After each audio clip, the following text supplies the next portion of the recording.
So we had, those issues. So after a time of that, I began to get worn out with it. I just could not, things going on in my life, and I just couldn't see my way past. Now, in all of this time, I'm still traveling. I'm still doing worship in other places, and people falling out. I done fell out up there myself trying to get up, and then I come home, and it's like, I don't understand what's going on here, and I couldn't get it. So I sat down. I came off of the praise and worship team. I didn't do it anymore, and my spirit longed for it. But my pride would not let me go back, because I kept saying, I'm going out and I don't understand, it's happening here, and then I come here and I'm not getting the same response. And the Lord gave me a dream. And in this dream, I was walking past this big old field, and it was untended. It was horrible. It was animals dead, laying there, grass was growing up, everything was going on. And as I was walking with some people, and I was telling them, this is horrible. Somebody needs to get this together. I don't understand what this is nasty. Look at all these nice houses around it, and look at this place. It's horrible. It's untended. And as I was walking past, I saw like a little clipboard, and it had a name on it. It was a deed.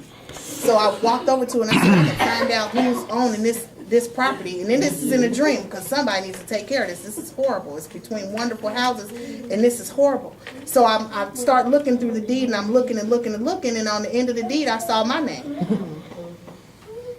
So, I woke up, and of course I'm praying like, God, I don't understand what this is. And he told me, I got that interpretation, baby. Well, when you in your pride, right. And your pride won't let you see, the first thing you say is, God, I don't understand what this is. I know exactly what it meant, but I'm saying, God, I don't understand what this is. My name is on this deed of this untended field. And simply he said, it belongs to you. You left what you were supposed to be cultivating because you could not just deal with what you had to deal with. I called you to this, and this is where you're supposed to be. So you're walking past it, and you're looking at it, it's untended, and this is horrible. What do you think the other people are seeing? What do you think those people that you are called to, now you've left the team untended? And and I'm sitting in the services, and I'm sitting in the back like, oh, this is horrible. Please learn how to do, please. And I'm trying to wheel the musician to go this way, and I'm trying to wheel the leader to go this way from the back of the church. Sitting back there, and all the time God is saying, I called you to this. This is why it's untended, because you have to deal with it. It's work to tend the field. It's work to do this. It's not gonna come easy. Amen. Anything that I give you, I don't care how gifted you are, how many riffs and runs, how many whatever you can do, it's gonna be work. Absolutely. He don't give us any gifting, any talent, anything that we don't have to work with to cultivate it so that it can grow.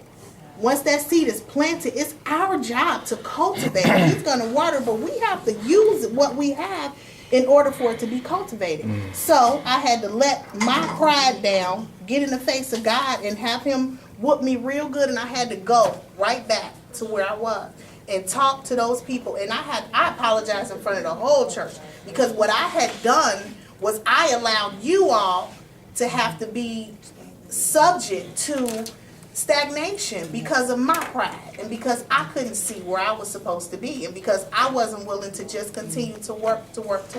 And that's when God started giving me, and I really wish that this was done, because I really would like to leave this worship 101, but it's not finished, so I'll make sure I send it back. But one part of it is talking about unity, and it's talking about the leader's job to unify. Yes. It's your job to unify your team. Whatever you have to do. If you have to bring people, it's your job. If there's some places, like, I don't, and like she said, she'll talk to her, but find out, there were some people who left our team. I had to go to those people and humble myself. I'm sorry. I never should have left. I never should have left you like that. What's going on? When I found out, a lot of it really didn't have a whole lot to do with me as a person. It was just things that they were dealing with. But it's my job as the worship leader to unify, to bring this unity.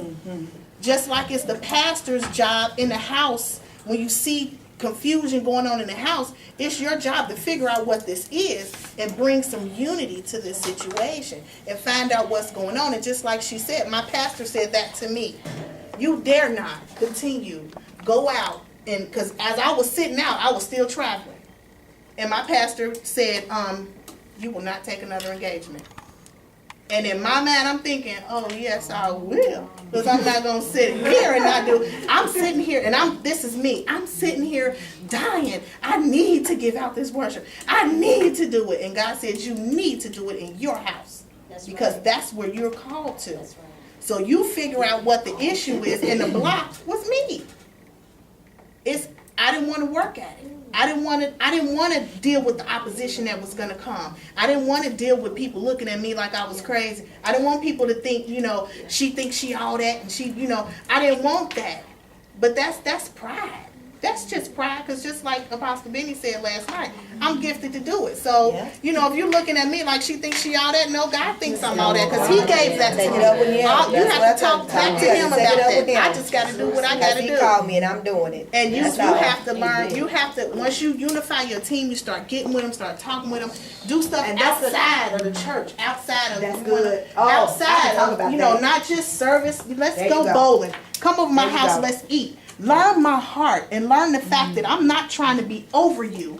I'm trying to get us all together because we're a team, because our whole job is to bring people to a place of worship. I was going to say, we have set times on our calendar. We have to do our entire calendar for a year for the year. So actually, what we in September? By October, I really should start having every date for everything. So that means I have to have vision, because I have to put everything. I have to know as many of the dates. I have to know. I have to schedule when we're having rehearsal, when rehearsal is not going to be. All these things I have to make sure are on the calendar for the year. And one of the things that I schedule in on our calendar is our times of fellowship. There are 2 times a year that we have the big fellowship, where we have the entire music, worship, and arts department. That's at Christmas time, and it's supposed to be in the summer, where we have those 2 gatherings. Then we have maybe 2 or 3 other times where it's just the choir when we come together. It could be whatever. Like one time we did, and we came together and we did skill building exercises, we had so much fun. I mean, we had a lot of fun. You just have to be creative with it, even if it's 2 people. You can't minister together if you don't know one another. The same way you have to have that relationship this way, the same way you got to have that relationship that way. And I was going to tell you guys another scripture that you need to look at is 2 Chronicles chapter 5. And it's verses 11 through, I think, 14. And that was the one place where she was talking about that whole thing about unity. That's talking about when the priests came together to minister, and when the priests and the trumpeters and the singers and everybody came together as one. That the presence of God came into the temple so strong that the priest could not stand to minister. And that's the flow that she's talking about. When the singers and the musicians get on one accord and coming to that place of unity, to the point where the priest of the house cannot stand to minister, because it's all about God and His glory coming in and just taking over the atmosphere. Celine, you had a question? Amen to you too. I run a sound ministry, and sometimes it's hard when I love my pastor / aunt and family, the whole nine. But sometimes it's hard when the sound goes out and the frequency. We have frequency problems in the church. And it almost made me feel like, I'm like, cool, I gotta go out here and make things work, or I make sure I talk to my pastor first. So, okay, what you need me to do? I gave you brochures. If we need a mixing board, I remember a service when we had a shut-in, and everybody, the spirit was real high, and the whole system went off on us. Just shut off on us. For me, or if we in service, if I hear a static sound in one of the speakers, the first things people do is look at me as if I'm trying to taint the service. And it's frustrating as a sound guy that I'm tired of people looking at me. You know what I'm saying? You know, turn around, but you know, it's those are the things that, you know, and sometimes when you're in churches where you may not have the finances, you tap in that kingdom faith, that thing you talk about, to bring it as if it exists. God, I need this mixing board. I don't know where I'm gonna get it from, but I know you're gonna give me the mixing board that I need for this church so it can operate. You know, and I think a lot of times we depend on the pastor to do everything, and you can't do it. Yeah. She's a human being, and I love my aunt. I love my pastor. You know, I think she's the hottest pastor in the world. You know what I mean? But I wanna keep her so she'll be in good health, so she don't have to do so much. And that's really what we should be doing. You know, they should not have to carry the load of everything. You're right, and I feel, you know, I know we might not have the finances, and I know we may not have the things, but if we can do if you really want to do something, you do it. If you want something to happen, I've seen myself. If I want to go out of town and I don't have the money, I'm gonna get the money to go out of town. And I feel the same way you feel about if you want to do an outer engagement. That's the same way you should feel about getting the mixing board, because the sound is very important. If you have no sound, the preacher cannot preach a message, and it makes me feel like, you know, I know we try and I know we want to do things, but that's a necessity that you need. And you know, I've talked to pastors, I've talked to people around church. I don't want to have an attitude when I'm in church, because first, that's my wife right there. I go through the whole thing about me, and you got to do. You know, I don't like the whole thing, and I'm trying to work on not holding in so much. You know, but I'm learning that I'm very blunt. I'm a pusher. If we need to get this thing going, I'm gonna make sure it gets done. Because I don't like the word no, but I understand it too. You know, but I'm also, you know what I'm saying? I'm also the type of person that I'll back anything. Okay. But you gotta show effort and you gotta show dedication. You can't put all one thing on a person. Okay. And that's just how I feel about the sound industry. You know, even with the mics, I mean, everything just shut off, and it's like, oh. Do you work in the sound ministry? Yeah, alone? Yes, I do. Okay, you don't have anybody else to help you? Okay, we probably, you know, you might wonder why you praying for the board. I think really honestly, everybody doing that sound. Yeah, And that's the a big thing. problem. Nobody's I'll get rid of that. first right now. It Yeah. depends on who is. To be honest, sometimes Brian here on time. So anybody when to start a service, they gotta go in there and start. I done had to go in there and start the system, and I don't know nothing about it. I'm clicking stuff, trying to get something. Well, that'll tear you up right there. Because they'll tell you, I'm Yeah, going to sound booth. I ain't doing it. A lot of You ain't gonna times, say I told I nothing. have to come in here and our team or whoever has been practicing, they done disconnected stuff and reconnected stuff, then they done went in there and Everybody's adjusted touching. it for what they were doing, and then by the time you got ready to have service, it's back off adjustment. And whoever going in there trying to stuff. Yeah. Before service last night, it was me, Evangelist Galloway and Deacon Galloway, and he was in there turning knobs, and we was testing, and we was singing and trying to get it together, because our sound man wasn't here, and I'm not calling on that. I'm not But it calling. was- But if you have an old PA system, that's an You gotta outside. work with what you No, got. I so you get understand something that. else. I understand that. I'm a total believer. You gotta work what you got. But you can't have a Mercedes-Benz ministry and have a Pinto mindset. You just can't do it. You know what I'm saying? I mean, and my love is for the church. I grind for this church. You know what I mean? And I have certain things. I'm in class. And I get tired. My body don't run off oil. You know what I mean? And people have to understand that. You know. So let me it's speak just to a really- couple things. Let's say that anybody that does anything that they want to function properly in a ministry needs a team. Or you're gonna need more than one person helping you. So I was gonna say, what could even solve the problem with the whole thing? You don't need everybody. I could talk a whole bunch about sound and even be in the sound ministry, but you really have to have an ear for sound. So you need somebody else to be able to assist you. So even if it's your day to work late and you're not going to be there, be in service until 7:30, that they can get the service started. Because I can't, my Mercedes-Benz ministry is now looking like the Pinto that my dollars are adding up to, because you're causing my service to start late.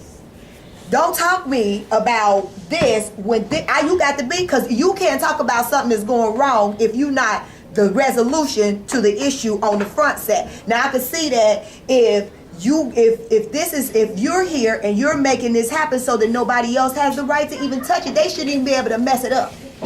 You see what I'm saying? But what I'm saying, because time is a major factor. Yes. Time is a major factor. I can't even talk to the worship team about other issues if I'm not the first partaker. Period, the dot. And time is a major issue. If a service is supposed to start at 7 o'clock, service is supposed to start at 7 o'clock. And everybody that's supposed to be on top of the service, at the top of the service, or any place in the service, should be there before 7 o'clock. That's just, but that ain't your issue. No. That ain't the main issue. I'm definitely feeling you on that. Yeah, that's not the main It's issue. not like, you know. Because I'm saying that's going to help with some of the issues. But if you have and I'm just talking about, I just don't talk things. Got you. I do research on things. Got you. And whoever I go to, you know what I'm saying, I make sure I get the full information. When I come to you, I'm gonna give you a whole essay. I'm gonna make sure you know what I'm talking about. But it seems like if you say it more than 9, 10 times and they still not getting it, and you bring people in and say, okay, we need to rearrange the whole sound thing, and we need to make sure things in, and people say, okay, let's do this, let's do that, and if that's not the vision of the pastor, it's almost like a default, because it's like, even though you're trying to push in the ministry. Been there and done that. Not necessarily with sound, but I was gonna say, been there and done that with, hold on guys, been there and done that with ideas, or maybe things that I knew was necessary at that time. But when you are not the set man or the set woman, all you do, this is what you do with what you have. You take your stuff, all the good information that you have, because all of that is good. You did not waste your time. Sit it over here to the side, and when the time comes, and what you do is you have to pray and ask God to deal with their heart and mind, to ask to get them where they need to be, to see the necessity of what needs to happen.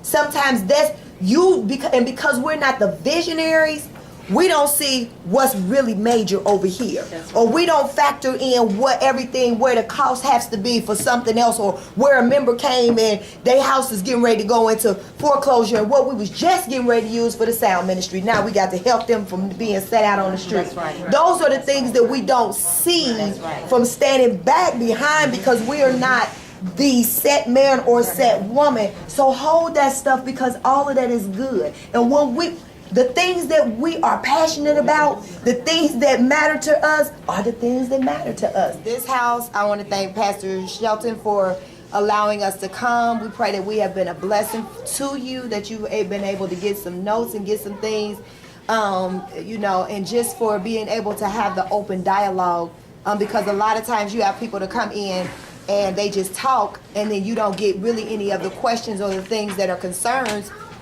answers. So I hope that you've been able to be blessed in that area. The people who can stay and have an interest in practicing the presence, maybe we'll do a little bit of that and move on. Man. Adjourn.